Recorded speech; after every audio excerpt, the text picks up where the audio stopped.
غم نہ کر ہم سفر نہیں واجد، تیرا سایہ تو تیرا ہمدم ہے۔ کر رہے ہو ماشاء اللہ؟ کتنے دن ہو گئے اپنے ڈیڑھ ہفتہ ہو گیا؟ تو ڈیڑھ ہفتے میں کوئی پریشانی، کوئی مشکلات؟ اس معاملہ ہے وہ لگتا ہے جو ایسا لگتا ہے یہاں پہ اپنا لگی فون کا مطلب دفعہ آتا ہے پھر اس میں وہ بنتا ہوں تو ایسے اچھا اچھا اچھا، ابھی ہفتہ 10 دن ہو گئے، اب اس کا سائز نا تھوڑا سا بڑھا دینا، اس کا سائز بڑھا دینا ایسا، کیونکہ اب جو ہم اس میں دن گزارتے جائیں گے نا، اس پہ پریکٹس کرتے جائیں گے، تو ہم اس کو تھوڑا تھوڑا بڑھاتے جائیں گے۔ جب یہ سائز اتنا بڑا آ جائے گا کہ جتنا 5 کا سکہ ہوتا ہے نا، جب اتنا بڑا سائز چلا جائے گا، پھر اس میں ہمیں مشاہدہ کرنا ہے۔ آئی نا بس ہم؟ اچھا، ابھی تو ہم صرف اس کو فوکس کر رہے ہیں، اس کو ہم دیکھ رہے ہیں، اپنی ایک سوچ کو جو نا بالکل ایک لائن پہ لانا چاہ رہے ہیں، اس کی حفاظت کر رہے ہیں ابھی ہم۔ کس کے اوپر؟ ڈاٹ کے اوپر۔ جب وہ سائز بڑھتا جائے گا نا، اچھا جب وہ سکے کے برابر ہو جائے گا، ٹھیک ہے، پھر جب سکے کے برابر ہو جائے گا نا، پھر تم نے ایسا دیکھا ہے نا کہ جیسے سورج ہوتا ہے گول، اس کے اوپر ہلکی ہلکی سی وائٹ سے روشنی آتی ہے اور وہ پورا اس کو ڈھانپ لیتی ہے، پھر جب کالے مارکر سے آپ وہ ڈاٹ سکے کے برابر لے کر آئیں گے نا، پھر اس میں ایک وائٹ سی روشنی آئے گی، سفید سی۔ اچھا، بعض لوگوں کے اس کے سراؤنڈنگ میں نظر آتی ہیں روشنیاں، اس کے آگے پیچھے اوپر نیچے مختلف قسم کی روشنیاں نظر آتی ہیں، آئی بس سمجھ میں؟ لیکن اصل وہ ہے جو جب یہ پورا دائرہ گول دائرہ بڑھ جائے گا نا، گول دائرہ بڑھنے کے بعد جیسے آنکھ کی پتلی ہے آپ کی، اب آنکھ کی پتلی سے یہاں سے جالے آنے شروع ہوتے ہیں، کونے سے جالے آنے شروع ہوتے ہیں، جب پورا آ جاتا ہے تو اس کو موتیا کہتے ہیں کہ بھائی اس کو موتیا ہو گیا، ایسا وہ جال آ گیا آنکھ کے اندر۔ اسی طریقے سے دائرے میں سائڈوں سے جو نا وائٹ سی روشنی سی آئے گی، اچھا پھر وہ مستقل رہے گی، پھر ایسا نہیں ہوگا کہ وہ غائب ہو گئی یا نہیں ہوئی۔ جب آپ اس پہ پریکٹس کرنے شروع کرو گے نا، اس پہ توجہ شروع کرو گے، تو وہ اس کے اوپر وائٹ روشنی آگے آگے پورے اس کو ڈھپ جائے گا، پھر جیسے انسان کی آنکھ ہوتی ہے نا، پھر وہ اس صورت میں اختیار کر لے گی۔ آئی بس سمجھ میں؟ اس سے آپ کو فائدہ پتہ ہے کیا ہوتا ہے؟ اس کی جو آپ کے اپنے اندر کی جو تیسری آنکھ ہے نا، جو اندر کی روحانی پاور سے روحانی قوت ہیں، ٹھیک ہے، پھر وہ ہم اس کو اس چیز میں منتقل کریں گے۔ کیا؟ ہم اس کو اس چیز میں منتقل کریں گے۔ کیسے کریں گے منتقل؟ تو اس کے میں طریقہ کار سمجھاؤں گا آپ کو۔ ابھی تو ہمارے ڈوٹ کا سائز چھوٹا ہے، میں آپ کو یہ تھوڑی آگے کی باتیں بتا رہا ہوں تاکہ آگے کی باتیں سن کے نا اور دلچسپی پیدا ہوتی ہے اور شوق بڑھتا ہے، ہمت بڑھتی ہے انسان میں۔ اچھا، میں نے آپ سے ایک بات کہی تھی، آپ کو شاید یاد ہو، میں نے کہا تھا کہ جو ٹائم میں نے آپ کو دیا ہوا ہے، اب ایک وقت کوئی بھی آپ نے مخصوص کیا ہوا ہے، وہ آپ 15-20 منٹ کے لیے کرتے ہیں، اور باقی 23 گھنٹے آپ 24 گھنٹے میں سے غافل رہتے ہیں اس سے، تو اس کا اثر ہمارے پاس کم ہوتا ہے۔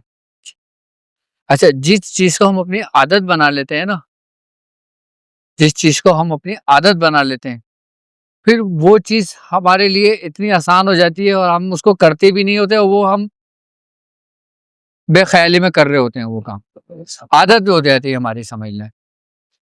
اب ہم کسی کا ارادتاً وہ کام نہیں کر رہے۔ اب میں نے کہا تھا کہ مثال طور پہ ہم آفس میں بیٹھے ہوئے یا دفتر میں بیٹھے ہوئے یا گھر میں فارغ بیٹھے ہوئے، اب میں نے ادھر کہیں بھی نظر اپنی اٹھا لی، اب کوئی بھی چیز نظر آئی، میں نے اس کو فوکس کرنے شروع کر دیا،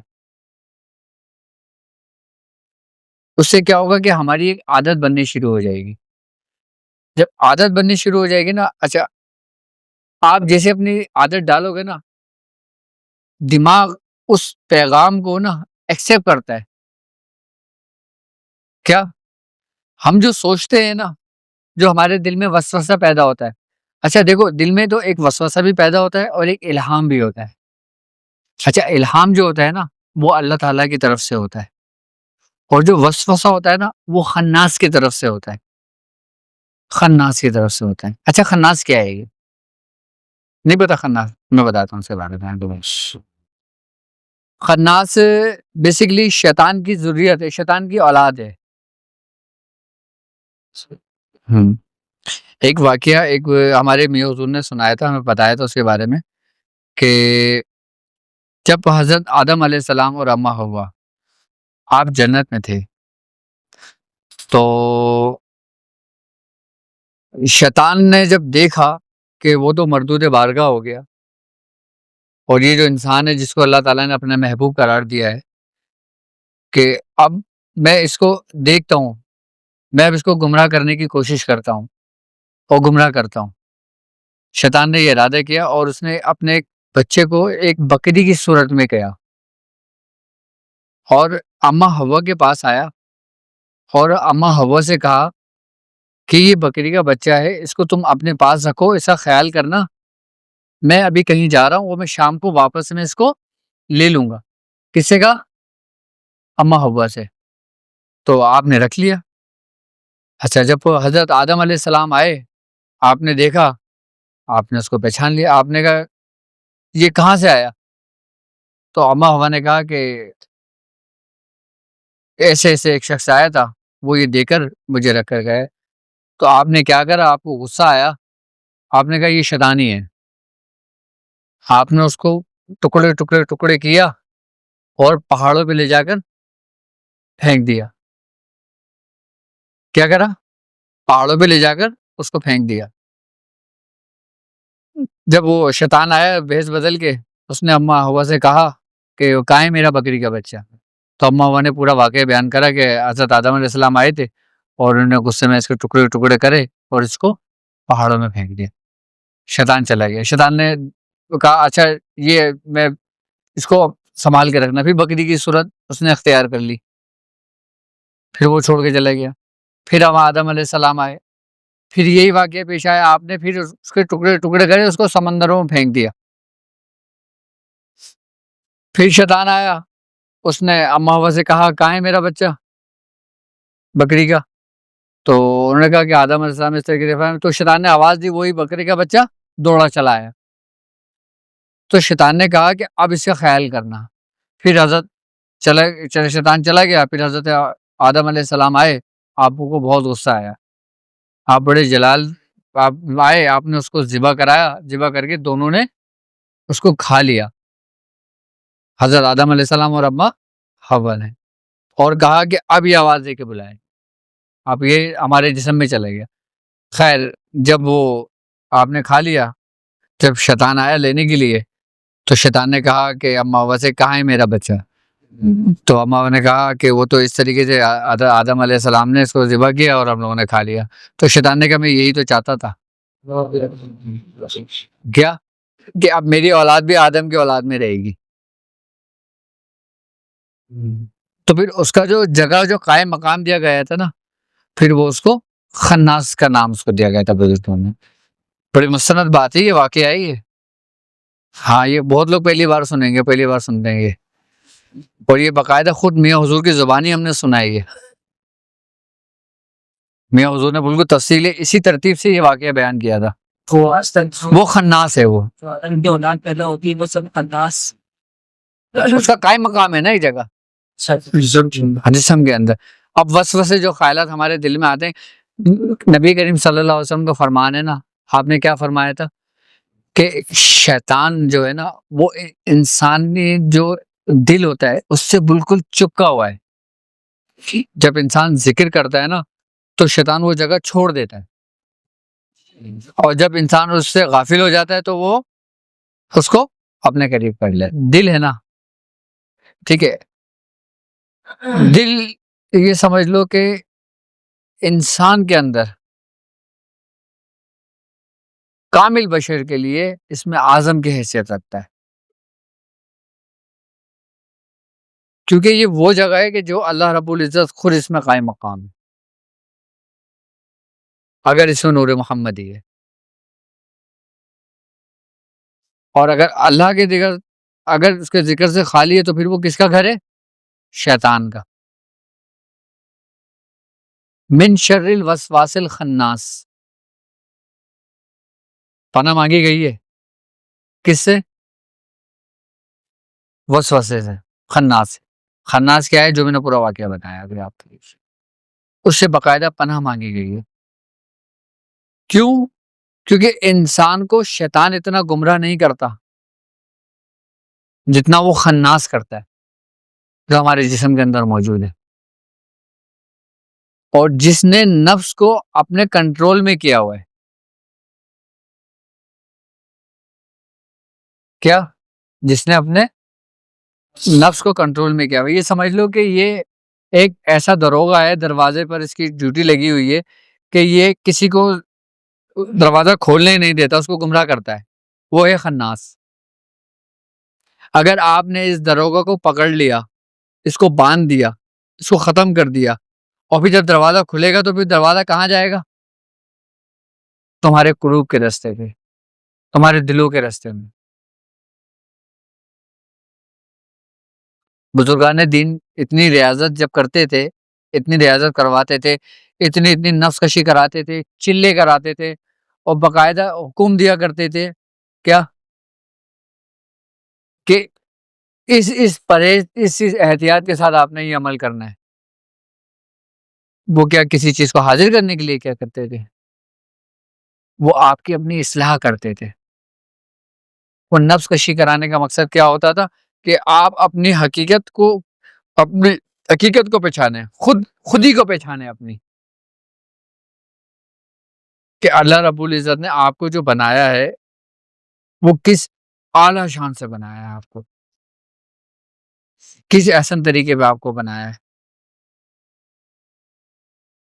دیکھو کیا کہہ رہے ہیں، کیا کہ وسوسے جو ہوتے ہیں وہ ہمارے اپنے اندر پیدا ہو رہے ہوتے ہیں، وہ ہمیں روحانیت میں ترقی کرنے سے روکتا ہے. آئی بس سمجھ میں؟ اب وہ ہمیں رستے سے بھٹکاتا ہے. اچھا، اس کو اللہ تعالیٰ نے اتنی قوت دی ہے کہ وہ انسان کو اس حد تک گمراہ کر دیتا ہے کہ اس کو جو نا اپنے پاس سے ہی بہت کچھ دکھانے شروع کر دیتا ہے. یعنی کہ آپ کو اتنا کچھ دکھانا شروع کر دے گا کہ آپ یہ سمجھیں گے کہ یار میں روحانیت کا منزل طے کر رہا ہوں. اگر بغیر رفیق کے رستے پہ چلتے ہو تو، بغیر استاد و بغیر مرشد کے کیوں منع کیا گیا کہ اس رستے پہ نہ چلیں، ورنہ گمراہ ہو جائیں گے آپ. وہ اسی لیے کہ جو مرشد ہوتا ہے نا، جو تمہارا رہنما ہوتا ہے، وہ تمہیں ہر چیز سے آگاہی دے رہا ہوتا ہے، تمہیں سمجھا رہا ہوتا ہے، بتا رہا ہوتا ہے. اگر تم اپنے مشاہدات، اپنے معاملات اگر تم اپنے شیخ سے ذکر نہیں کرتے اور آپ خاموشی سے اسی میں لگے رہتے ہو تو اس میں بھی گمراہ ہونے کا ڈر ہے. اس میں بہت زیادہ ڈر ہو جاتا ہے گمراہ ہونے کا، کیونکہ شیطان پھر آہستہ آہستہ آہستہ آہستہ اس کو آپ کو اپنے رستے پہ لے جاتا ہے. آپ کو کبھی بھی سیدھے رستے پہ چلنے نہیں دیتا. تم دنیا میں جس سے محبت کرتے ہو، جو تمہارا محبوب ہے، ایک دنیاوی بات کرتے ہیں ہم، ٹھیک ہے؟ اب مثال کے طور پہ یہ تمہارے محبوب ہیں، تم اس سے محبت کرتے ہو، اس سے بڑی راز و نیاز کی باتیں کرتے ہو. اب میں ہوں، اب میں بھی اس سے محبت کرنے لگا، آپ مجھے اس کے قریب ہونے دو گے؟ فطرت کیا ہے؟ فطرت یہی ہے کہ وہ آپ اس کو قریب نہیں ہونے دیں گے. اس کو یا تو آپ کے اندر ایک حسد پیدا ہو جائے گی، یا ایک جلن پیدا ہو جائے گی، یا آپ پھر اس کو کسی طریقے سے گمراہ کرنے کی کوشش کریں گے. اچھا، یہ محبوب ہے، اس نے کھلی چھوٹ دی ہے، کیا اس نے پورا اختیار دیا ہوا ہے کہ تو کر جتنے لوگوں کو گمراہ کر سکتا ہے، لیکن تیرا زور میرے دوستوں پر نہیں چلے گا. سب سے پہلی جو ریاضت ہوتی ہے نا، سب سے پہلی جو روحانیت میں ریاضت ہوتی ہے وہ نفس کشی ہوتی ہے. اچھا، یہ بغیر شیخ کی توجہ سے بھی نہیں ہوتی مکمل یہ منزل. یہ وہ منزل ہے جو لا کی منزل ہے، یعنی کہ عالم ناسوت کی ہے. بڑے بزرگ ہمارے بزرگ فرماتے ہیں کہ بغیر شریعت کے جو شخص اس راستے پہ قدم رکھتا ہے نا وہ گمراہ ہو جاتا ہے. کیا؟ اگر آپ شریعت کو چھوڑ کر اس راستے پہ قدم رکھتے ہو تو آپ گمراہ ہو جاتے ہو، اور شیطان کے آپ تابع ہو جاتے ہو. پھر چاہے آپ کتنے ہی کامل کیوں نہ ہو جاؤ، وہ کاملیت نہیں ہوتی ہے، وہ پھر استدراج پیدا ہو جاتا ہے انسان کے اندر. استدراج کیا ہے؟ شیطانی قوت ہے. اب ایک انسان ہے، سمجھنا میری بات، ٹھیک ہے، وہ مسلمان ہے. اگر وہ کوئی عمل کرتا ہے، کوئی ریاضت کرتا ہے، کوئی روحانی مشق کرتا ہے، وہ اپنے اندر کی روحانی قوت کو، اچھا یہ قوت ارادی جو ہے نا وہ ہر انسان میں موجود ہے، اس سے مذہب کا کوئی تعلق نہیں ہے. خواہ وہ دنیا میں کسی بھی مذہب کا ہو، انسان ہے تو اس کے اندر قوت ارادی ہے، یعنی کہ اس کے اندر وہ پاورز ہے. اب ہندو جو ہوتے ہیں وہ کتنی کتنی ریاضتیں کرتے ہیں. اب آپ ہندوؤں کی کتابیں میں اٹھا کے پڑھ لیں ہسٹری، کہ وہ بتائیں گے کہ ان کے جو لوگ تھے وہ ہوا میں بھی اڑتے تھے، وہ سمندروں میں بھی چلتے تھے، وہ لوگوں کے کام بھی کرتے تھے، وہ جس کو دم کرتے تھے اس کو شفا ہو جاتی تھی. کیا وہ دم کرتے تھے لوگوں کو شفا ہو جاتی تھی؟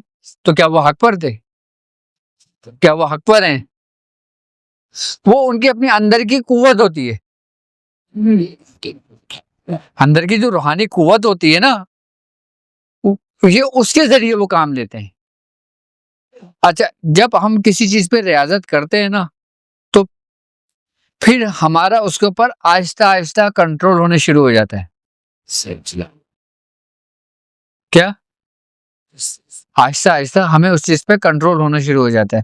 اب جیسے مثال کے طور پہ ایک شخص کوئی موٹر مکینک کا کام سیکھ رہا ہے، ٹھیک ہے، جب وہ آہستہ آہستہ کسی ہیلپر کے ساتھ، کسی کے ساتھ مل کے کام کرتا ہے، استاد کے ساتھ، اب استاد کو دیکھ بھی رہا ہوتا ہے، کر بھی رہا ہوتا ہے، سب کچھ کر رہا ہوتا ہے، کچھ سال گزرتے وہ بھی کرنے لگتا ہے، کیونکہ وہ بھی اس کے اندر ہنر پیدا ہو جاتا ہے، وہ سب کچھ سمجھ لیتا ہے، جان لیتا ہے. پھر وہ استاد اگر نہیں ہوتا نا تو وہ پوری بائک تیار کر دیتا ہے، پورا انجن کھول کے بنا دیتا ہے، وہ ہر چیز سیکھ جاتا ہے اس سے. آئی بات سمجھ میں؟ اب روحانیت کا کلیہ کیا ہے؟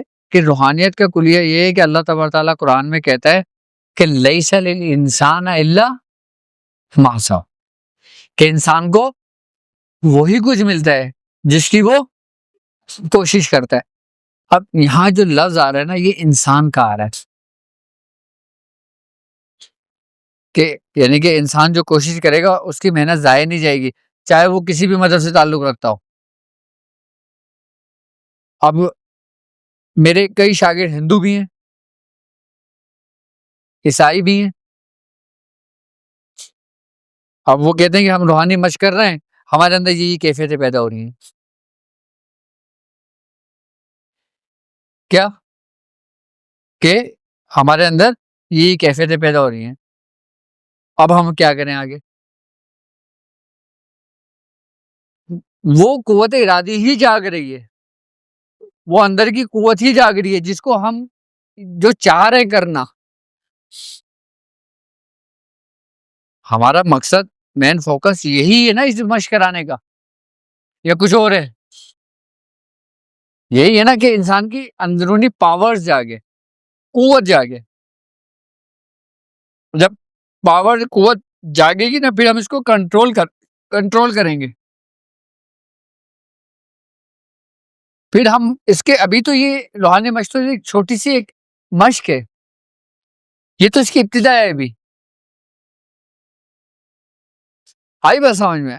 ابھی تو ہم نے ایک لمبا سفر طے کرنا ہے. مقصد یہ ہے کہ یہ نہیں کہ نقطے کی مشق ہماری کمپلیٹ ہوئی اور ہم مراقبے میں چلے گئے. یا ہم نے پڑھنا شروع کر دیا یا ہم نے عمل کرنا شروع کر دیا؟ میں چاہ رہا ہوں کہ آپ ابھی مراقبہ کرنے سے پہلے اپنے اس چیز میں اتنے کامل ہو جائیں کہ آپ کا ایک لمحے کا بیٹھنا بھی جو نا ضائع نہ جائے. آپ 4 گھنٹے مراقبے میں نہ بیٹھیں، آپ صرف 5 منٹ مراقبے میں بیٹھیں، لیکن اس طریقے سے بیٹھیں جو صحیح طریقے کار ہو. کیا بھائی 5 گھنٹے نہیں بیٹھیں، آپ 5-10 منٹ بیٹھیں، لیکن اس ترتیب کے ساتھ بیٹھیں. وہ 5 گھنٹے بیٹھنے سے بہتر ہوگا.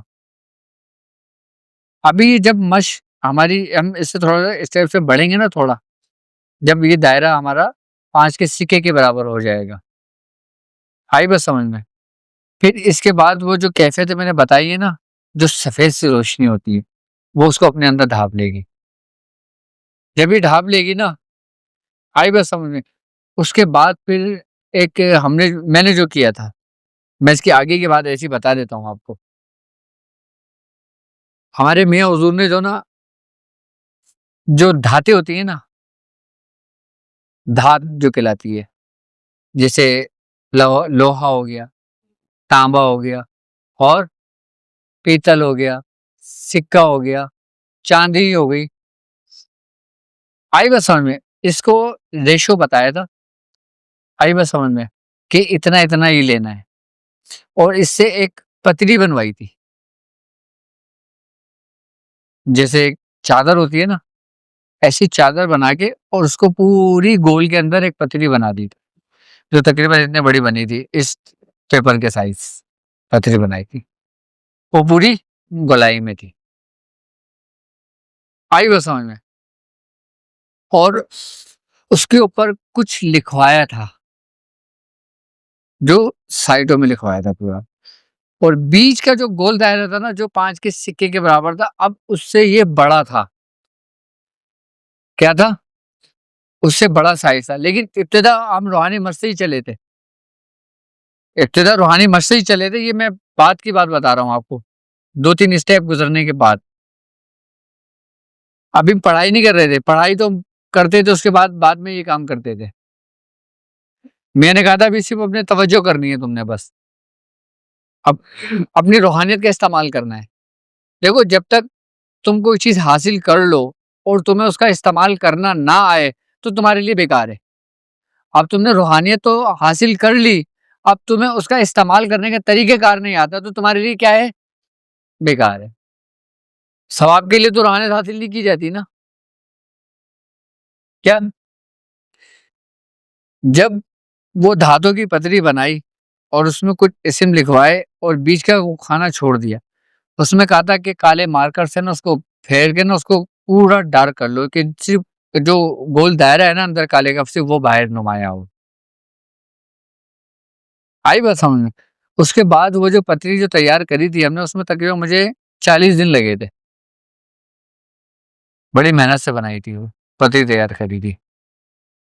اس کو تیار کرنے کے بعد پھر اس کو سامنے رکھا جاتا ہے. کیا سامنے رکھا جاتا ہے. پھر جو آپ کی توجہ ہوتی ہے نا، وہ جو گول دائرہ ہوتا ہے نا، جس میں آپ نے کالا مارکر سے پورا بھر کے اس کو وہ کر دیا، سیاہی لگا دی آپ نے اس کو، پھر آپ نے اس کو فوکس کرنا ہوتا ہے، صرف دیکھنا ہوتا ہے، توجہ کرنا ہوتا ہے. آئی بس سمجھ میں. جب توجہ کر کے ایک انسان کے اندر ایک کیفیت پیدا ہوتی ہے، اچھا جب کیفیت پیدا ہوتی ہے نا، جب انسان پلک جھپکے اس کو دیکھ رہا ہوتا ہے، پھر اس کے اندر سے ہی روشنی سی پھوٹنے لگتی ہے. جیسے اچانک کوئی موبائل کو چارج پہ لگاتے ہیں، ہلکی سی روشنی آتی ہے.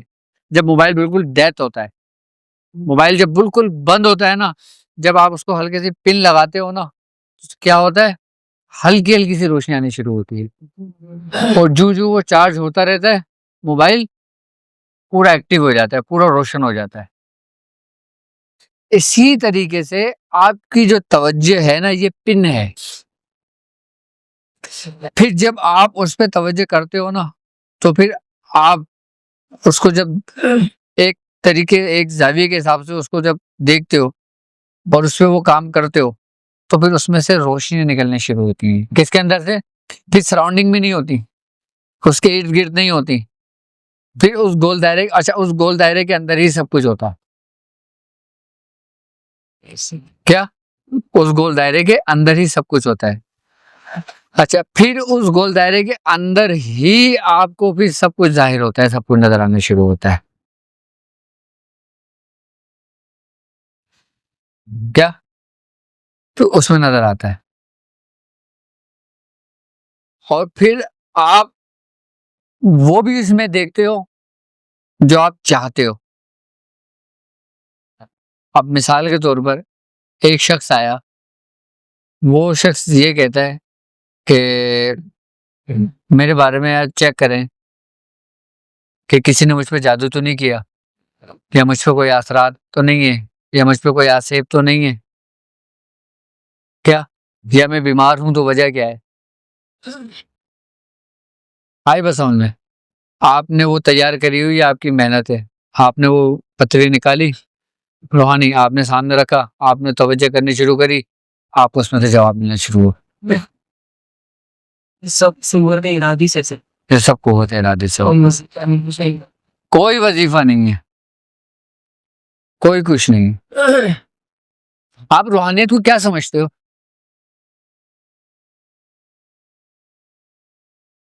آپ روحانیت کو کیا سمجھتے ہیں؟ روحانیت کیا پڑھائی کی محتاج ہے؟ کسی وظیفے کی محتاج ہے؟ کسی عملیات کی محتاج ہے؟ دیکھو یہ پڑھنا پڑھانا یار, یہ تو بڑے بات کی منزلیں ہیں. یہ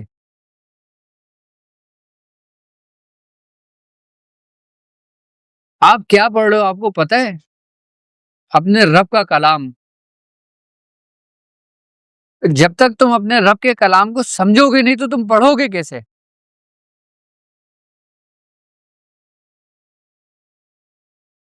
کیا جب تک تم اپنے رب کے کلام کو سمجھو گے نہیں تو پڑھو گے کیسے؟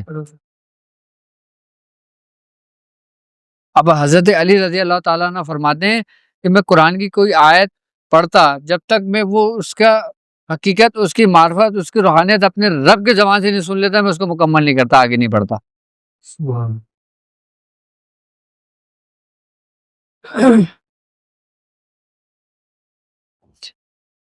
تم اپنے رب کا کلام پڑھنے کے قابل ہو؟ ہیں؟ کیا تم رب کے کلام کو اپنے اندر جذب کرنے کے قابل ہو؟ کیا تمہارا قلب ابھی ہے ایسا؟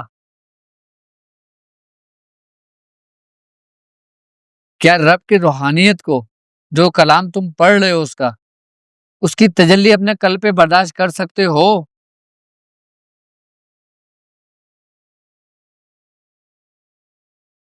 کیا تم اس تجلیات الہی میں اپنے رب کا مشاہدہ کر سکتے ہو؟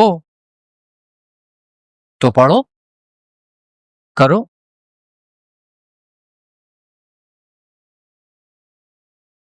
دیکھو دنیا میں 3 قسم کے لوگ ہیں. کیا؟ ایک وہ جو اپنے دل میں دنیا کی محبت رکھتے ہیں, ایک وہ جو آخرت کی محبت یا آخرت کا ڈر و خوف رکھتے ہیں, یعنی کہ طلب دنیا, طلب عقبہ. اور تیسرے کون لوگ ہیں؟ جو مرد کلندر ہیں. جو مرد کلندر ہیں کون ہے وہ؟ جو طلب مولا ہوتے ہیں, یعنی کہ اپنے صرف اور صرف مالک کی طلب رکھتے ہیں. ان کو جنت سے, دوزخ سے, عذاب سے, ثواب سے ان کو کوئی غرض نہیں ہوتا. ایک دفعہ کا واقعہ ہے, حضرت رابعہ بصری آپ ایک جگہ سے گزر رہی تھی. آپ نے ایک مولوی صاحب کو دیکھا, کیا کہ وہ لوگوں کو جو نا جنت کے بارے میں بتا رہے تھے, اور بڑے شان و شوکت سے بتا رہے تھے کہ جنت میں یہ ہوگا, جنت میں وہ ہوگا, جنت میں ایسا ہے, جنت میں یہ ہے.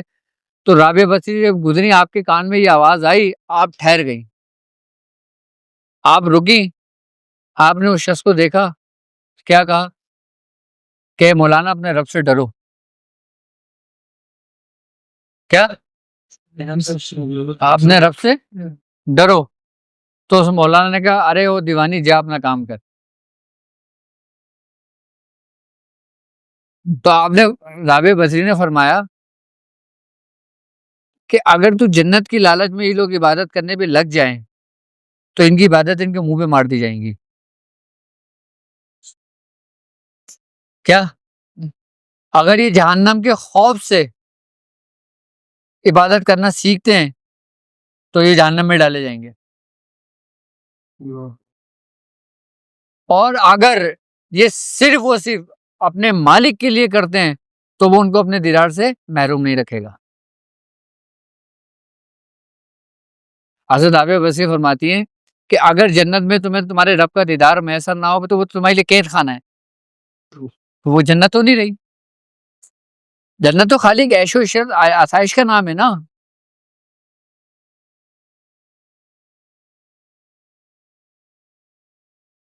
مرد کلندر کچھ لوگ روحانیت کے اندر وہ مقام رکھتے ہیں کہ ان کو نہ صرف جنت کی طلب ہے، نہ ان کے اندر عقبہ کی طلب ہے، نہ ان کے اندر جہنم کا خوف ہے، ان کو کچھ نہیں ہے، وہ صرف رب کے دیدار میں کے شوق میں ہے. وہ صرف اب کلام الہی پڑھنا کیسا ہے پھر اس رب کا کلام؟ ابھی میں صرف تمہیں جو ہم پڑھ رہے ہیں، جو ہم پڑھیں گے، جو ہم جب تک ہم سمجھیں گے نہیں، ہم پڑھیں گے نہیں، پہلے ہم اس کی حقیقت کو سمجھ لیں.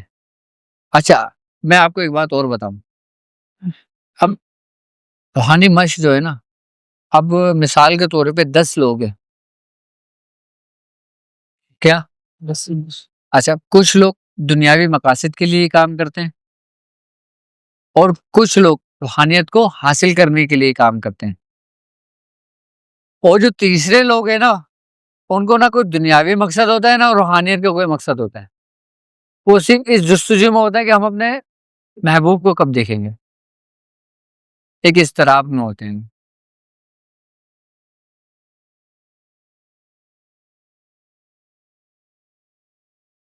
نبی کریم صلی اللہ علیہ وآلہ وسلم جب آپ اپنے ابتدائی دور میں غار ہیرا میں جایا کرتے تھے تو آپ کیا کیا کرتے تھے؟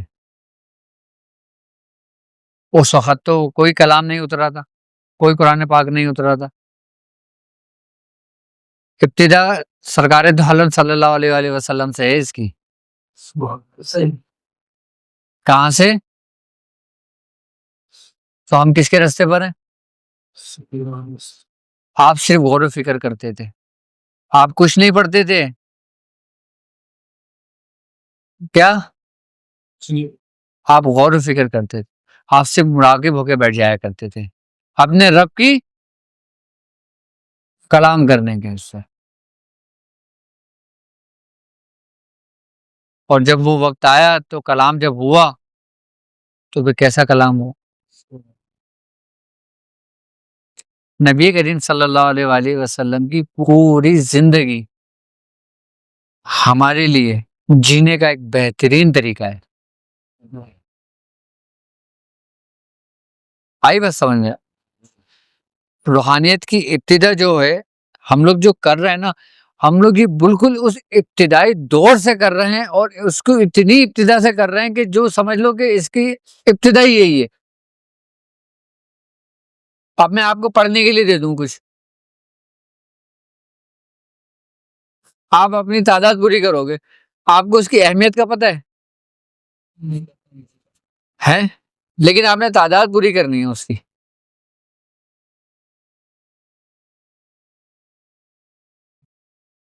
لیکن ابتدا کیا تھی؟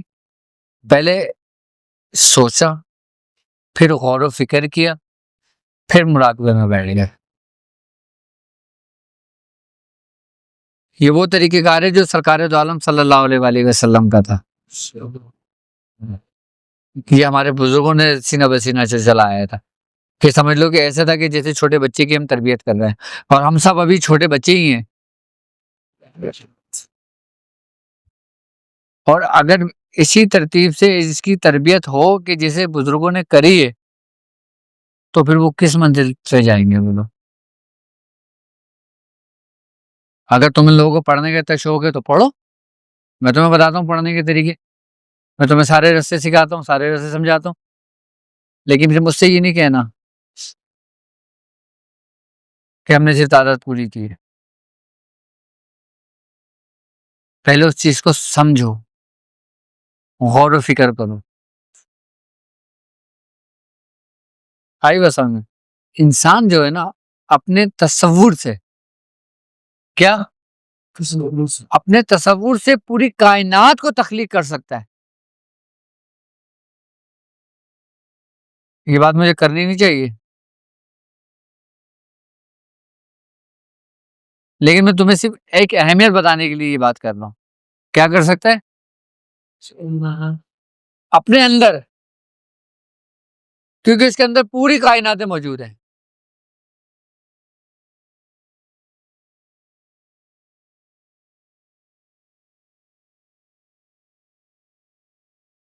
صرف کس کے ذریعے؟ تصور کے ذریعے۔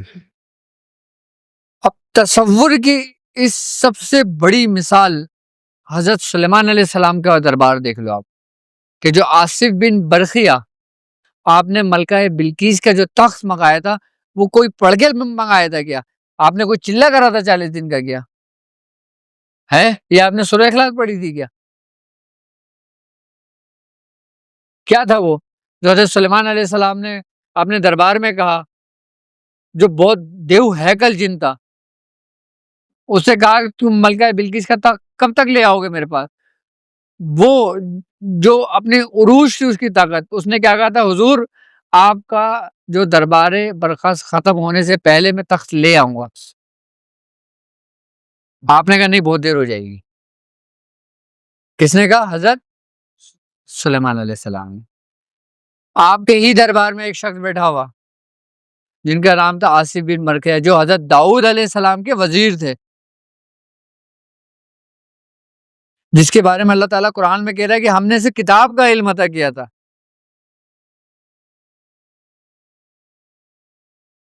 جب حضرت سلیمان علیہ السلام نے آصف بن برخیہ سے کہا تو آصف بن برخیہ نے کیا کہا تھا، حضور آپ اپنی آنکھیں بند کر کے کھولیں گے تخت آپ کے سامنے ہوگا۔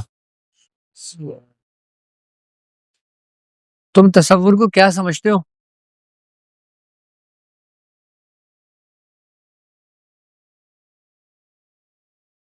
تصور کو کیا سمجھتے ہو کہ تصور کی پاور اور تصور کی قوت کیا ہے؟ تصور شیخ تو بہت بات کی بات ہے، ابھی خالی تصور ہی سمجھ لو تو کافی ہے۔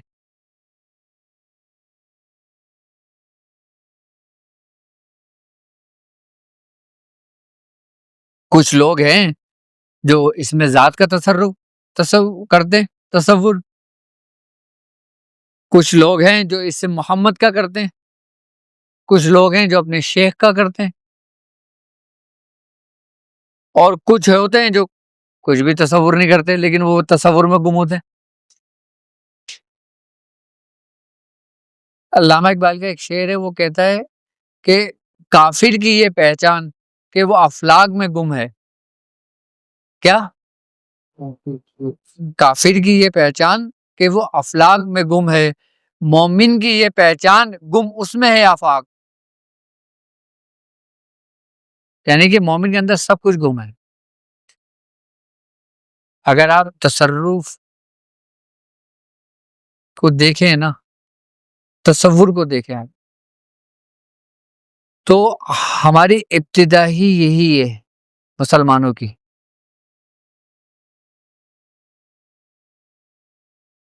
آپ کو نماز کا حکم جو دیا گیا کیا ہے؟ نماز جو پڑھتے ہیں کیا ہے؟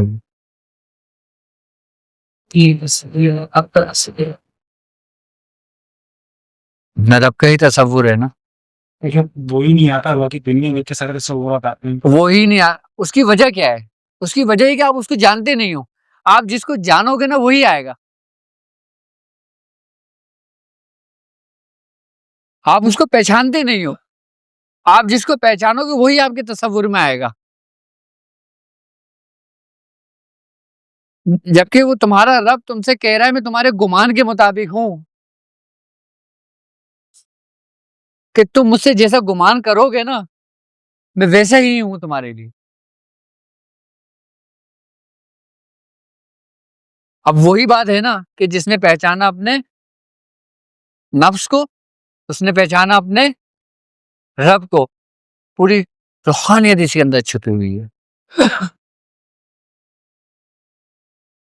اب ہمیں سب سے زیادہ خیالات پتہ ہے کب آتے ہیں؟ کہ جب ہم کسی عبادت کا اہتمام کرتے ہیں، ورنہ سالہ آتے ہی نہیں ہے۔ ابھی آپ کسی سے فون پہ بات کرنے لگ جاؤ، آپ فون پہ باتیں کرتے رہو گے، آپ کو کوئی خیال نہیں آئے گا۔ آپ گھنٹوں فون پہ بات کر لو گے، آپ کو کوئی گھر کا بھی خیال نہیں آئے گا اپنے۔ ابھی آپ نماز کی حالت میں کھڑے ہو جاؤ تو آپ کو پھر یہ بھی تو وہ بھی تو یہ بھی سارے سب کچھ آ جائے گا۔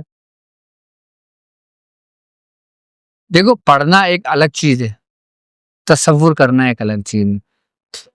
تصور کی پاور یہ ہوتی ہے کہ تصور کے ذریعے آپ سب کچھ کر سکتے ہو، سب کچھ، صرف اور صرف آپ اپنی یکسوئی حاصل کرنے میں کامیاب ہو گئے نا کیا، تو اس کے بعد اگر آپ خالی اسم اللہ کا الف بھی پڑھو گے نا تو آپ الف پڑھ کے یوں لکھو گے نا تو وہ دیوار کے 2 ٹکڑے ہو جائیں گے۔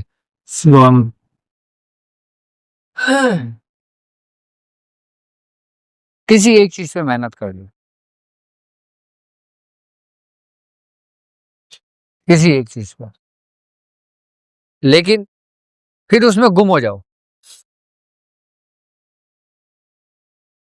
اگر دنیاوی کام تمہارے سپرد ہے، تمہارے ذمے تمہارے بیوی بچوں کے معاملات ہیں، تمہارے ماں باپ کے معاملات ہیں، تو تم اس معاملات کے ساتھ بھی گم ہو سکتے ہو، ضروری نہیں کہ ان کو چھوڑ کے گم ہو جاؤ۔ جب ہمارا پڑھائی کا دور شروع ہوا تھا نا تو ہمارے میاں حضور نے پتہ ہے کیا کہا تھا؟ کیا میاں حضور نے جب عمل دیا تھا نا، میاں حضور نے پتہ ہے کیا کہا تھا؟ میاں حضور نے کہا تھا کہ میں تمہیں دے تو رہا ہوں لیکن یہ بھی یہ سوچنا کہ تمہارا دنیا میں کوئی بھی نہیں ہے۔ کیا تمہارا دنیا میں کوئی بھی نہیں ہے، کہ تم اکیلے ہی ہو بس، اور اگر تم مر بھی جاؤ گے نا تو یہ بھی دیکھ لینا تمہیں دفنانے والا بھی کوئی نہیں ہوگا۔ اگر اس خیال اس تصور سے اگر تم آگے بڑھو گے تو بڑھنا۔ اس بات کا مطلب کیا تھا کہ اپنی جو پچھلی زندگی ہے یعنی کہ جو دنیا کی زندگی ہے وہ بالکل چیپٹر کلوز کر دو۔ اب آپ کو 40 دن کا چلہ بھی کرنا ہے، آپ نے بیوی بچے بھی پالنا ہے، آئی بس سمجھ میں، آپ نے کاروبار بھی کرنا ہے، آپ نے جاب بھی کرنی ہے، آپ نے اپنے رب کو راضی بھی کرنا ہے، آپ نے اسے عبادت بھی کرنی ہے۔ ایک ننھی سی جان اور چھوٹی زندگی میں کیا کیا کرو گے بھائی؟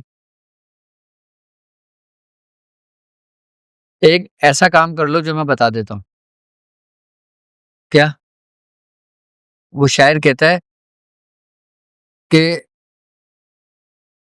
انسان کا چلنا پھرنا اٹھنا بیٹھنا سب کچھ عبادت ہو جاتا ہے اگر انسان کے دل میں ایک خیال آ جائے بس۔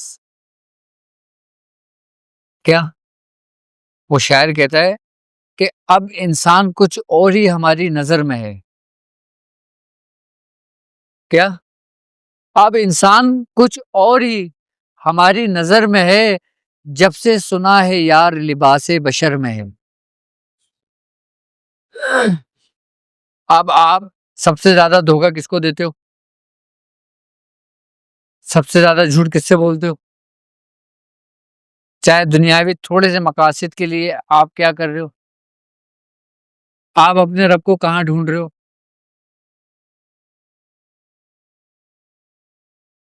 آپ ہر غلط سمتی جا رہے ہو نا یار۔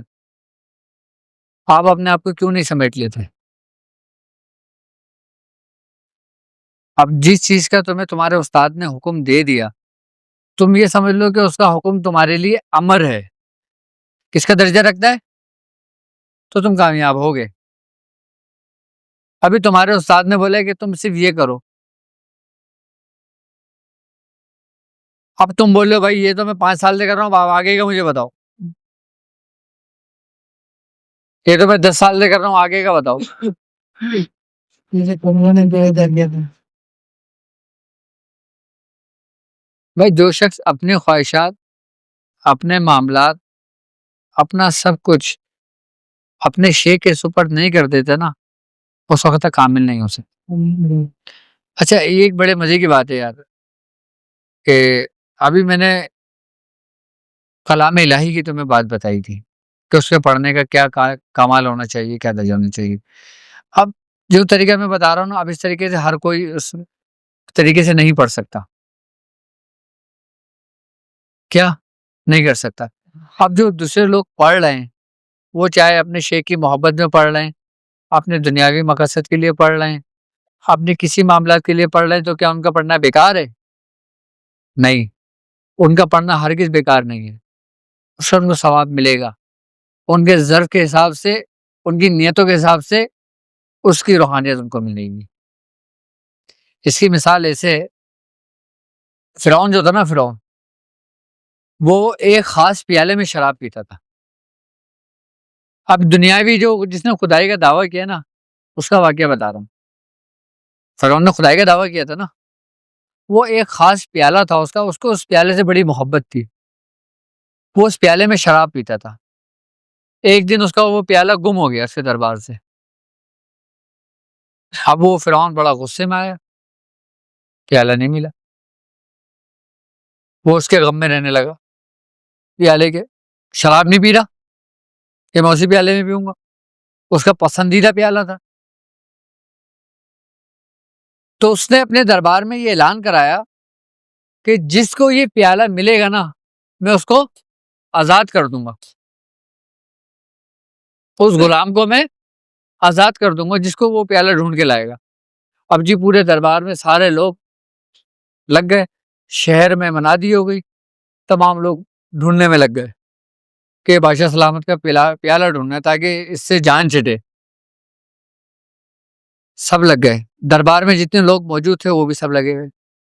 ایک بڑھیا عورت آئی، اس نے بولا بادشاہ سلامت مجھے وہ پیالہ آپ کا مل گیا ہے، یہ آپ کا پیالہ ہے.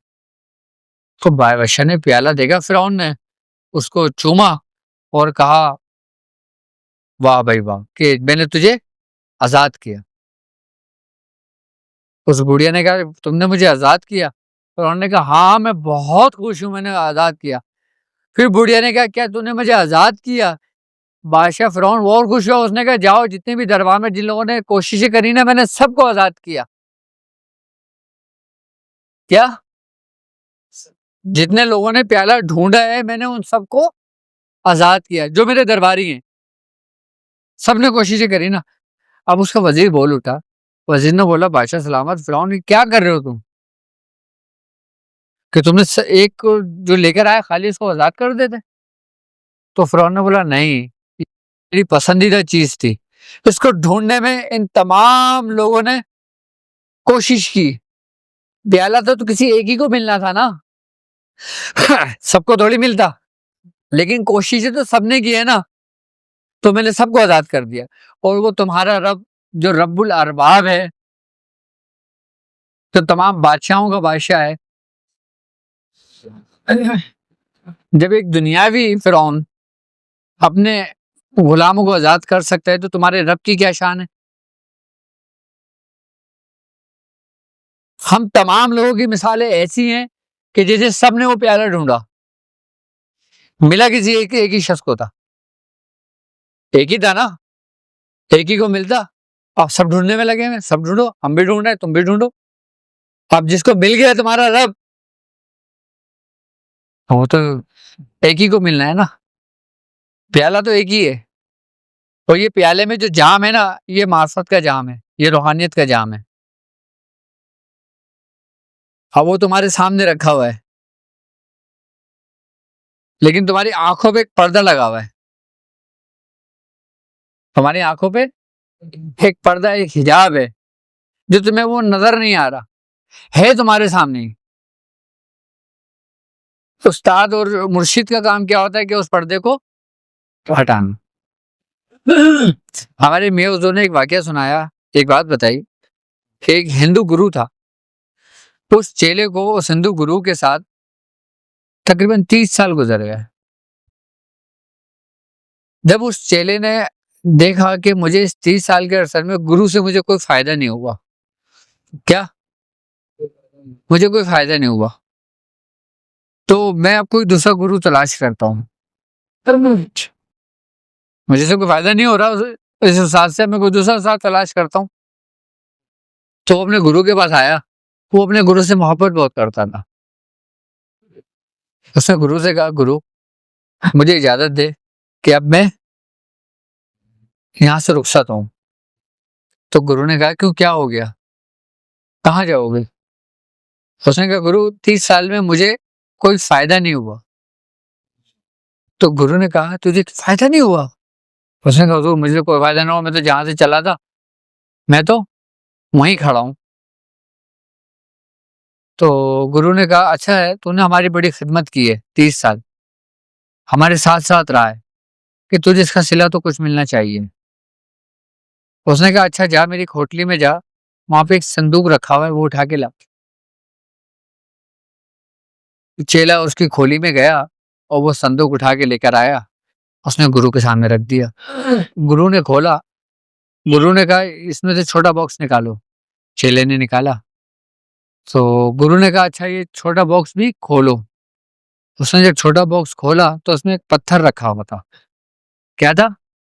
پتھر رکھا ہوا تھا۔ گرو نے، سمجھنا یہ مثال یہ بڑی کام آئے گی تمہارے، اس میں ایک پتھر رکھا ہوا تھا۔ تو گرو نے کہا کہ پتھر نکال۔ اس نے، چیلے نے پتھر اٹھایا، تو گرو نے پوچھا، یہ کیا ہے یہ؟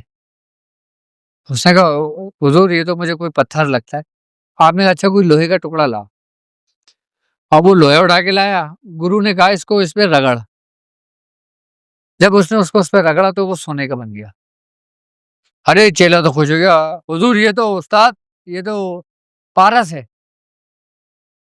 کیا ہے؟ پارس پتھر ہے، یہ جس چیز کو چھو لے وہ سونے کا بن جاتا ہے۔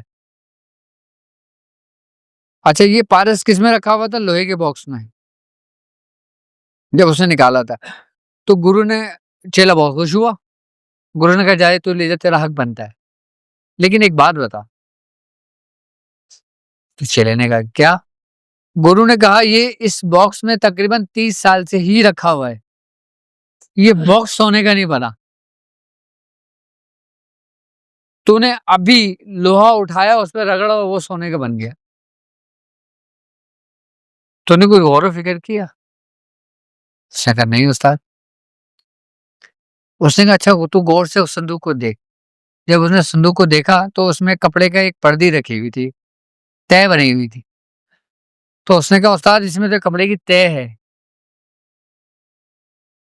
تو استاد نے کہا، یہ وہی تہ ہے جو تیرے اور میرے بیچ میں ہے، جو تجھے سونا بننے سے روک رہی ہے۔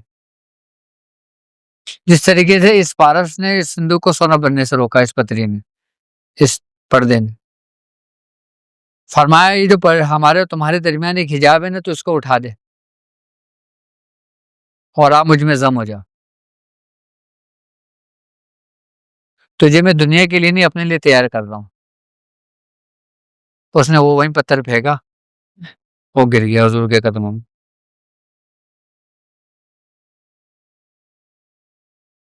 ہمیں جو کامیاب ہونے سے روکتا ہے نا، ہم جب کسی منزل کی جستجو کرتے ہیں، ہم اس میں کامیاب نہیں ہو رہے ہوتے، تو اس میں استاد کی توجہ کی کوئی بات نہیں ہوتی ہے۔ آئی بس سمجھ، اس میں ہمارا ہی نقص ہوتا ہے۔ کیا؟ کہ پڑھائی پہ توجہ نہیں تھی، ہم پڑھ صحیح نہیں رہے تھے، یا ہم نے کچھ غلطیاں کری۔ اچھا میں جس ترتیب سے لے کے چل رہا ہوں اس میں غلطی کا کوئی بھی گنجائش نہیں ہے۔ کیا؟ کوئی گنجائش نہیں ہے غلطی کی اس میں۔ اس راستے پہ چلنے والے کچھ دور چلنے کے بعد اپنے آپ کو نا، اگر برداشت نہ ہو اس میں، تو وہ اپنے آپ کو فرعون سمجھنے لگتے ہیں۔ صحیح بتا رہا ہوں تمہیں، یہ راستہ اس سے زیادہ خطرناک ہے۔ جس رستے پہ میں لے کے چل رہا ہوں. کیا سمجھنے لگتے ہیں اپنے آپ کو؟ کیوں؟ کیونکہ جو میں کر سکتا ہوں وہ تم نہیں کر سکتے. اب جب ہمارے دل میں یہ بات پیدا ہو جاتی ہے نا تو سمجھ لو کہ ہمارا ٹائم پورا ہو گیا ہے. یہ وہ دروازہ ہے جو ایک دفعہ اگر کھل جاتا ہے نا پھر یا تو یہ روشن کر دیتا ہے، کیا کہ یا تو یہ پھر تمہارے من کو روشن کر دیتا ہے یا پھر اپنی ہی روشنی سے تمہیں جلا دیتا ہے.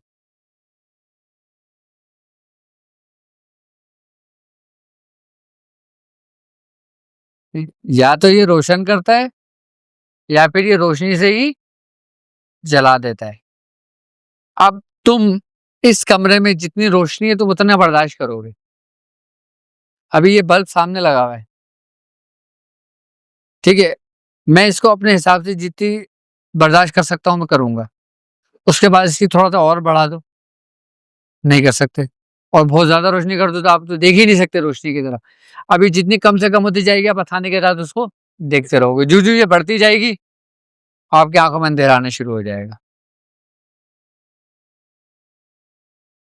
یعنی کہ ہم اپنے کوشش، اپنے توجہ اور اپنے اس سے ہی سب کچھ کر رہے ہوتے. بس اس چیز پہ دھیان دینا، ہم نے جو کچھ کرنا ہے نا وہ اپنی توجہ سے کرنا ہے. کس سے کرنا ہے؟ توجہ. ہم نے پڑھنا بھی ہے، ہم نے ذکر بھی کرنا ہے. کیا ہم نے ذکر بھی کرنا ہے، ہم نے پڑھنا بھی ہے، ہم نے مراقبہ بھی کرنا ہے، ہم نے سب کچھ کرنا ہے. ہم نے ہر وہ کام کرنا ہے جو ہمارے بزرگوں نے کیا، ہمارے بزرگوں نے سکھایا. ہم نے ہر وہ کام کرنا ہے، لیکن ہر چیز کے طریقے کار ہے نا. اب لوگ مجھ سے کہتے ہیں کہ آپ پڑھنے کو نہیں دیتے، آپ نقطے پہ توجہ کرانا ہے، اب اللہ کے اسم پہ توجہ کرا لیں. تو میں نے کہا بھائی تم اللہ کے اسم پہ توجہ کر لو. اگر آپ نے اس میں ذات پہ توجہ کرنا ہے تو تم اس پہ کر لو، مجھے کیا بتا رہے ہو. لیکن میں جو طریقہ کار سمجھا رہا ہوں اس پہ چلنا ہے تو صرف نقطے پہ ہی توجہ کرنا ہے. کیونکہ ابھی تم اس کی اہمیت، اس کی حیثیت، اس کی حقیقت کو تم جانتے نہیں ہو. آج کے دور میں آپ یہ دیکھیں جو بنیاد ہوتی ہے نا، بیس، وہ کوئی بھی نہیں بتاتا، کوئی بھی نہیں سکھاتا. تم کسی کے پاس بھی چلے جاؤ وہ صرف تمہیں کیا بولے گا کہ بھائی اللہ کا ذکر کرو، اس میں ذات کا تصور کرو، مراقبہ کرنا ہے اللہ کے اس سے کرو. کیا لیکن اس سے پہلے کیا ہے؟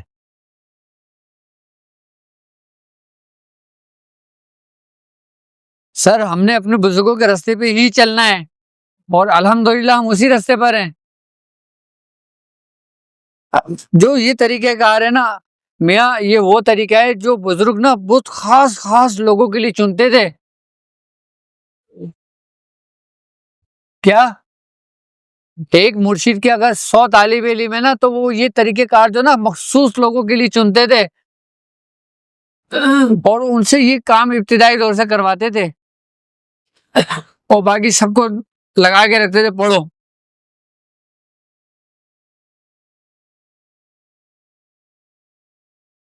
ان کو پتا تھا کہ جو 10 لوگ میں نے تیار کرے نا وہ ہر بندہ 10 لوگوں کو تیار کرے گا، اور جو 90 لوگ پڑھ رہے ہیں نا ان کو ثواب ملے گا، وہ جس مقصد کے لیے کر رہے ہیں وہ ان کو پورا ہوگا. ایک ہوتا ہے کہ اب میں ہوں، اب مثال کے طور پر کہ میں نے تم سے یہ مشق کرائی، سمجھنا، تم اسٹیپ بائی اسٹیپ آگے آگے بڑھتے رہے بڑھتے رہے بڑھتے رہے بڑھتے رہے. تم نے اپنا ایک ٹائم، اپنا ایک فکر میرے ساتھ گزار لیا. پھر تم اپنے جیسے جو تم نے اپنی زندگی میں پریکٹیکل کیا ہوا ہوتا ہے نا تم وہ پھر لوگوں کو کرواؤ گے، اپلائی کرو گے اس کو. تو تم اپنے جیسے کتنے لوگ تیار کر لو گے؟ ہزاروں لوگ تیار کر لو گے، لاکھوں لوگ تیار کر لو گے. کیوں؟ کیونکہ تمہیں وہ طریقہ پتہ ہے، تم نے وہ طریقہ کیا ہے. آئی نا بات سمجھ میں؟ اب ایک تو یہ ہے، اور ایک یہ ہے کہ یہ بھی میرے شاگرد ہیں، یہ بھی میرے شاگرد ہیں. آپ یہ ایکسرسائز مشق کر رہے ہو، میں نے کیا کرا، ان پہ توجہ کری، اس میں منتقل کرا، ان کو بولا جاؤ تم لوگوں کی تربیت کرو. اب انہوں نے کوئی محنت نہیں کری، کوئی ریاضت نہیں کری، لیکن یہ چیز بھی ہوتی ہے اور یہ چیز بھی ہوتی ہے. ان کو جو میں نے منتقل کرا ہے نا، یہ صرف انہی حد تک رہے گا، یعنی کہ یہ مریں گے، وہ سلسلہ منقطع ہو جائے گا، ختم ہو جائے گا. اب اس کی دنیا میں کوئی حیثیت نہیں ہے، کوئی اہمیت نہیں ہے. یہ اپنے جیسے لوگ تیار نہیں کر سکتے، یہ اپنے جیسے لوگ تیار نہیں کر سکتے. یہ لوگوں کو فائدہ پہنچا سکتے ہیں، لوگوں کو فیس پہنچا سکتے ہیں، کیا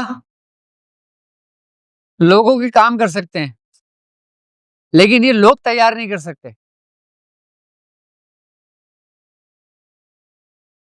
تو سب سے مستند و بہتر طریقہ کار کیا ہے کہ ہم نے لوگ تیار کرنا ہے. ابھی میاں اس میں سے بھی چھٹائی ہوگی، ابھی جتنے لوگ بڑھ رہے ہیں نا، یہ اور بڑھیں گے.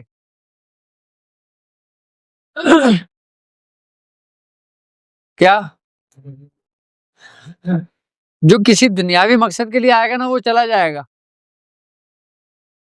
جو ہماری محبت اور روحانیت میں آئے گا نا، وہ آخری سانس تک ہمارے ساتھ کھڑا رہے گا.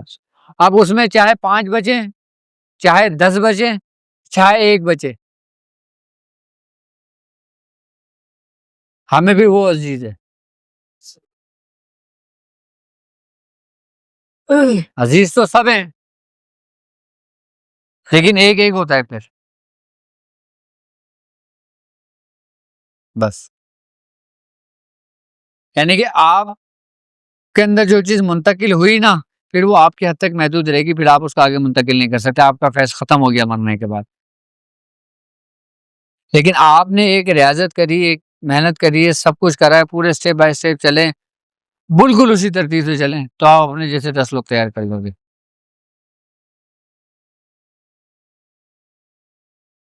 خلافت جو ہوتی ہے نا، وہ بہت بات کی بات ہوتی ہے.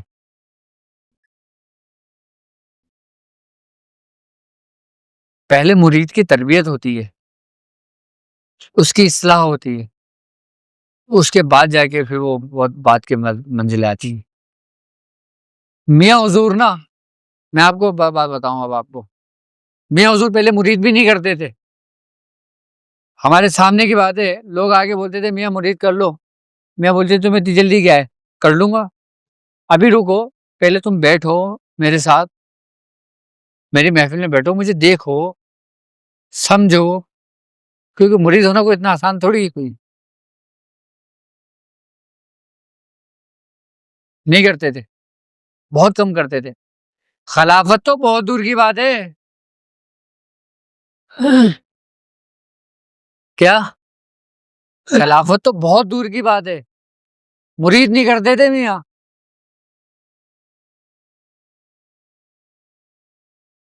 جی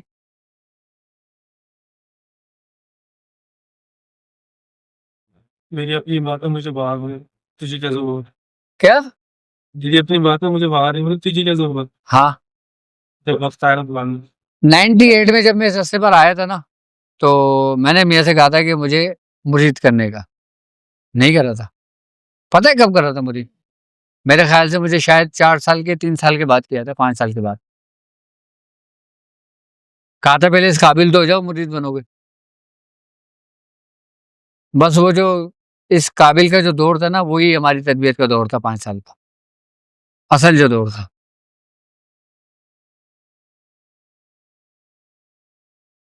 بس میاں حضور اس معاملے میں بہت سخت ہے، ریاضت کے معاملے میں بہت سخت ہے ایک وقت میں، اس پیری مریدی کے معاملے میں بہت سخت ہے میاں حضور. اچھا میاں حضور محفل سامع بھی نہیں سنتے تھے. ہاں میں صحیح بتا رہا ہوں تمہیں، نہیں سنتے تھے، اور بہت سخت ہے اس معاملے میں.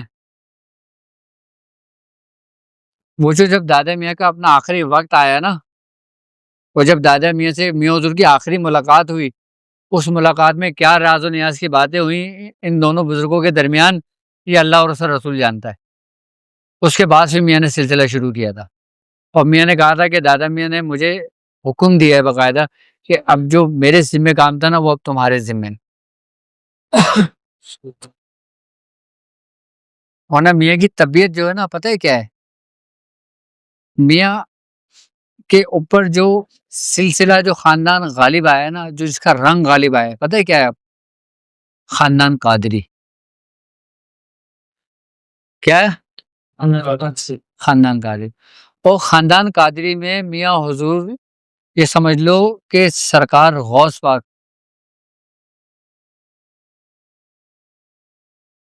بہت قریب کے معاملات، میں کھل کے نہیں بولنا چاہتا، کچھ باتیں ایسی ہوتی ہیں۔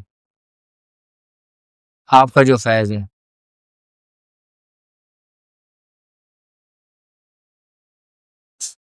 میاں حضور کو سرکار غوث پاک سے بہت محبت اور عقیدت تھی، بہت عقیدت ہے، بہت محبت ہے، اور یہی رنگ میاں پہ غالب آیا تھا۔ لیکن جب وہ زیادہ میں سے آخری ملاقات ہوئی تھی نا، پھر نہیں پتا کہ معاملات کیا ہوئے اور کیا نہیں ہوئے، کہ اللہ بہتر جانتا۔ ورنہ ہم نے تو وہ محفل اٹینڈ کری ہیں جب ہمارے یہاں 17 کی محفل ہوتی تھی تو ہم 4-5 لوگ بیٹھے ہوتے تھے خالی، اور ہم نے محفل کرتے تھے کیا۔ اور ایسا بھی ہوتا تھا کبھی کہ 17 کی محفل میں کمرے میں بیٹھنے کی جگہ نہیں ہوتی تھی۔ ہمارے میاں حضور پہ جو رنگ غالب آیا نا وہ خاندان قادریہ تھا، اور کلندری رنگ بڑا غالب تھا ان کے اوپر۔